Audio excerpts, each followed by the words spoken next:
क्या आप भी बिना कोई एग्ज़ाम दिए डायरेक्टली एक गवर्नमेंट जॉब पाना चाहते हैं? If yes then stop scrolling right now because India Post is beginning a massive opportunity for all of you in July 2026। दोस्तों, भारतीय डाक विभाग लेकर आ रहा है 32,580 से भी ज़्यादा वैकेंसीज। और सबसे अच्छी बात पता है क्या है? इसमें मेल और फीमेल दोनों कैंडिडेट्स अप्लाई कर सकते हैं।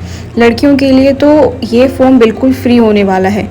Today in this video we will discuss every single detail step by step.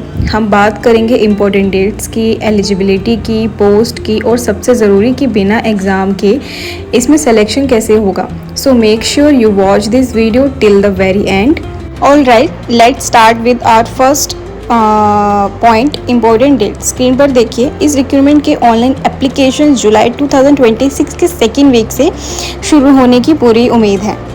Mark your calendar right now because apply करने की जो लास्ट डेट है वो अगस्त 2026 तक रहेगी। But a very important advice for all of, please don't wait for the last date. Last date में server काफ़ी slow हो जाता है, so try to apply within the first 15 days itself and specially for the female candidates. अब बात करते हैं gender eligibility की। Many candidates ask me sir ma'am क्या इसमें गर्ल्स अप्लाई कर सकती हैं? The answer is big yes.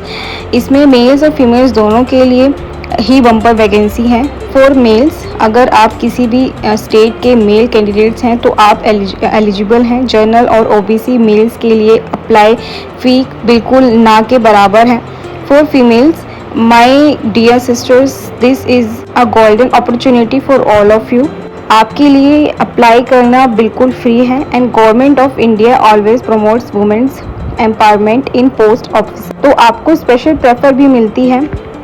चलिए अब बात करते हैं कि आखिर इसमें कौन कौन सी पोस्ट निकल के आने वाली हैं। Basically there are 3 majors category जो कि रहने वाली है बीपीएम, एबीपीएम, जेडीएस।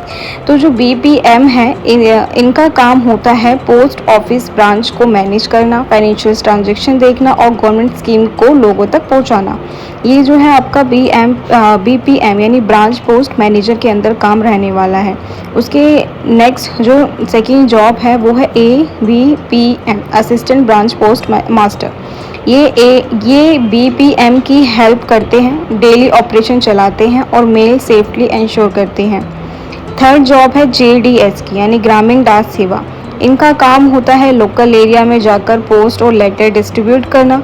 ये आपकी यहाँ पर मेन 3 कैटेगरी हैं जो कि मैंने आपको बताई कि बीपीएम में आपका जो है डेली के ट्रांजैक्शन आपको देखने हैं, जो भी फाइनेंशियल ट्रांजैक्शन होते हैं, उसके अलावा जो भी स्कीम होती है वो लोगों तक पहुंचानी होती है। एबीपीएम में आपको इस पता चला कि ये लोग बीपीएम की हेल्प करते हैं, जो भी डेली ट्रांजैक्शन हो रहे हैं, जो भी डेली ऑपरेशंस हो रहे हैं उनमें इंश्योर करते हैं कि उनको जो मेल है वो सेफली जाए। जेडीएम में जो है, जेडीएम में डाक सेवक का काम होता है जो भी लोकल एरिया में जाकर पोस्ट करते हैं, जो भी लेटर्स तो उसको डिस्ट्रीब्यूट करने का इनका काम होता है। देन इसके अलावा अगर मैं बात करूँ एप्लीकेशन फ़ी की कि क्या एप्लीकेशन फ़ी रहने वाली है, तो बहुत से कैंडिडेट्स को यही लगता है कि एप्लीकेशन फ़ी पता नहीं कितनी होगी, कि 500,000 कुछ फ़ीस कहीं बार लगती भी है। सरकारी नौकरी में फॉर्म की फ़ी हज़ारों में होती है, पर यहाँ ऐसा नहीं है। Let's check out the application fee structure on screen. तो आप जैसे स्क्रीन पर देख रहे होंगे, यहाँ पर जनरल, ओबीसी और EWS के लिए फ़ी है only 100 rupees. Yes, you head it right, सिर्फ 100 रुपये। और अगर आप SC, ST, PWD में आते हैं तो इस कैटेगरी की फ़ीमेल्स को कोई भी फ़ी पे नहीं करनी है, आपके लिए बिल्कुल फ्री रहने वाला है एंड फीमेल्स को यहाँ पर फ़ी पे करनी ही नहीं है। देन इसके अलावा now come the most important slide जो कि है होने वाली है एजुकेशन क्वालिफिकेशन। तो दोस्तों, इस जॉब के लिए आपको कोई बड़ी डिग्री नहीं चाहिए। इफ़ यू आर 10th पास, अगर आपने सिर्फ 10वीं पास की हुई है, you are eligible to apply, तब एलिजिबल रहने वाले हैं यहाँ पर अप्लाई करने के लिए। लेकिन दो चीज़ यहाँ पर कंपलसरी रहने वाली है। पहला, आपकी जो है 10th पास होनी चाहिए मैथमेटिक्स में और इंग्लिश में, ये 2 मेन सब्जेक्ट आपके होने चाहिए। और दूसरी बात, आपकी कोई भी हायर क्वालिफिकेशन जैसे 12वीं या ग्रेजुएशन हो, उसमें कोई एक्स्ट्रा मार्क नहीं मिलेगा। ठीक है, तो यहाँ पर बेसिकली 10th क्लास के बेसिस पर सेलेक्ट किया जाएगा। अगर आपने 12वीं पास करी है तो उसके बेसिस पे कोई आपको एक्स्ट्रा मार्क्सेस यहाँ पर नहीं मिलने वाले। ओनली जो है 10th के जो मार्क्सेस हैं विल डिटरमाइन योर सिलेक्शन।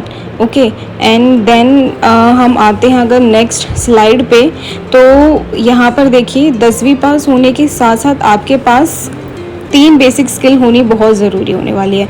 मतलब अगर आपने सिर्फ 10वीं पास की है तो आपके पास 3 बेसिक स्किल होनी ही चाहिए। जैसे लोकल लैंग्वेज नॉलेज होनी चाहिए।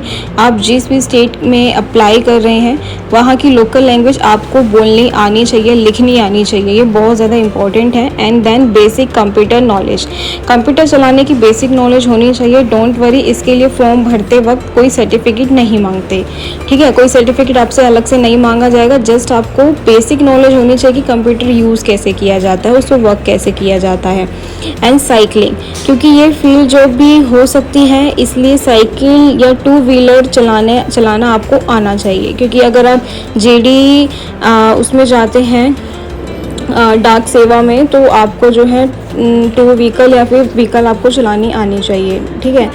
देन इसके अलावा हम बात करें कि एज लिमिट क्या होनी चाहिए इस एग्जामिनेशन फॉर्म को भरने के लिए। So let's talk about the age limit. इस जॉब के लिए मिनिमम एज जो आपकी है वो 18 साल होनी चाहिए और मैक्सिमम जो है 40 साल आपकी होनी चाहिए फॉर जर्नल एंड EWS, ठीक है। तो बाकी आपको यहाँ पर रिलैक्सेशन भी देखने को मिल जाएगा जो कैटेगरी के अकॉर्डिंग रहेगा। लेकिन अगर आप रिजर्व कैटेगरी से हैं तो आपको सरकारी नियमों के अनुसार काफ़ी अच्छी एज रिलैक्सेशन मिलेगी। जैसे OBC कैंडिडेट्स को मिलती है 3 साल की extra relaxation up to 43 years. SC ST candidate को मिलती है 5 ईयर की रिलैक्सेशन अप टू 45 ईयर। ऐसे ही सिलेक्शन प्रोसेस की मैं बात करूँ तो सिलेक्शन प्रोसेस बहुत इम्पोर्टेंट टॉपिक बन जाता है कि यहाँ पर सिलेक्शन प्रोसेस होने कैसे वाला है। तो दोस्तों, इस सिलेक्शन प्रोसेस की सबसे मज़ेदार बात क्या है पता है आपको? No written exam, no interview, this is 100% direct recruitment. मतलब यहाँ पर आपका कोई एग्ज़ाम नहीं होने वाला है, कोई इंटरव्यू नहीं होने वाला है, डायरेक्ट आपका रिक्रूटमेंट होगा। आपकी सिलेक्शन पूरी तरह से ऑटोमेटिक मेरिट सिस्टम के ज़रिए होता है। सिस्टम आपको 10th पास के मार्क्स पे परसेंटेज के हिसाब से एक मेरिट लिस्ट बनाता है। अगर आपका नाम उस लिस्ट में आता है तो आपको सिर्फ डॉक्यूमेंट वेरिफिकेशन कराना होता है और नौकरी आपकी। तो यहाँ पर आपका कोई भी इंटरव्यू या एग्ज़ाम नहीं होने वाला, डायरेक्ट आपका सिलेक्शन होगा। डायरेक्ट सिलेक्शन के बाद आपका जो है जो भी आपका 10th के मार्क्सेस हैं, जो भी परसेंटेज आपने गेन करे होंगे उसके अकॉर्डिंग यहाँ पर जो है आपको सेलेक्ट किया जाता है। एंड आपको सेलेक्ट करने के बाद आपका डॉक्यूमेंट वेरिफिकेशन होता है। जो भी आपके पास डॉक्यूमेंट्स हैं उनका वेरिफिकेशन होता है। बहुत से लोग यूट्यूब पर सिलेबस की लंबी लंबी वीडियो बनाकर आपको कंफ्यूज करेंगे, but let me tell you the absolute truth. तो यहाँ पर हम बात कर लेते हैं कि सिलेबस के बारे में कि सिलेबस क्या रहने वाला है इसके अंदर। तो देयर इज़ नो सिलेबस, जैसे कि मैंने आपको बताया कि एग्ज़ाम इंटरव्यू नहीं है तो सिलेबस किस चीज़ का होगा। तो यहाँ पर कोई भी सिलेबस नहीं है क्योंकि कोई एग्ज़ाम नहीं है, तो पढ़ने की कोई टेंशन नहीं है। बस इस चीज़ का ध्यान रखें, अगर आपका रिज़ल्ट CGPA के ग्रेड में है तो पोस्ट ऑफिस 9.5 के मल्टीप्लाइंग फैक्टर के यूज़ करके आपकी परसेंटेज कैलकुलेट करते हैं, ठीक है। तो ये चीज़ था सिलेबस के लिए कि यहाँ पर कोई सिलेबस नहीं, कोई एग्ज़ाम नहीं है तो सिलेबस नहीं होगा। देन हम बात करें नेक्स्ट टॉपिक के ऊपर जो कि हमारा रहने वाला है सैलरी डिटेल। तो देखिए दोस्तों, यहाँ पर क्या होता है, ये एक पार्ट टाइम और शॉर्ट शिफ्ट जॉब होती है, जैसे कि 4 से 5 घंटे की, पर इसका जो पे स्केल काफ़ी अच्छा है। जैसे BPM के लिए इनकी स्टार्टिंग बेसिक सैलरी होती है 12,000 से लेके 29,380 पर मंथ, आपको इतना मिल जाता है, ठीक है। एंड ABPM यानी और GDS इनकी सैलरी 10,000 से लेके 24,470 पर मंथ तक जाती है। इसके अलावा आपको सैलरी के साथ अलाउंस भी मिलता है, DA भी मिलता है, ठीक है। तो आपको सैलरी भी मिलेगी, अलाउंस वगैरह भी मिलता है। तो ये यहाँ पर सैलरी स्ट्रक्चर रहने वाला है। तो ये सारी डिटेल थी जो कि मैंने आपकी इस वीडियो में बताई। So guys, what are you waiting for? अपने सारे डॉक्यूमेंट्स जैसे कास्ट सर्टिफिकेट, आधार, फोटो और सिग्नेचर अभी से रेडी कर लो। क्योंकि जुलाई में आते ही आपके सबसे पहले अप्लाई करना सीखें। अगर आपके मन में इस वैकेंसी से जुड़े कोई भी सवाल हैं तो drop your questions in the comment box below. I will reply to each and every comment. And yes, if you have found the video helpful, अगर आपको लगता है ये वीडियो बहुत हेल्पफुल रही है आपके लिए, please hit the like button and share it with your friends. अपने फ्रेंड्स के साथ शेयर करिए। ऐसे ही डेली सरकारी जॉब अपडेट पाने के लिए हमारे चैनल को सब्सक्राइब करते रहिए, बेल आइकन को ज़रूर क्लिक करिए। मिलते हैं अपने अगले वीडियो में एक नई जॉब अपडेट के साथ। तब तक जय हिंद, जय भारत।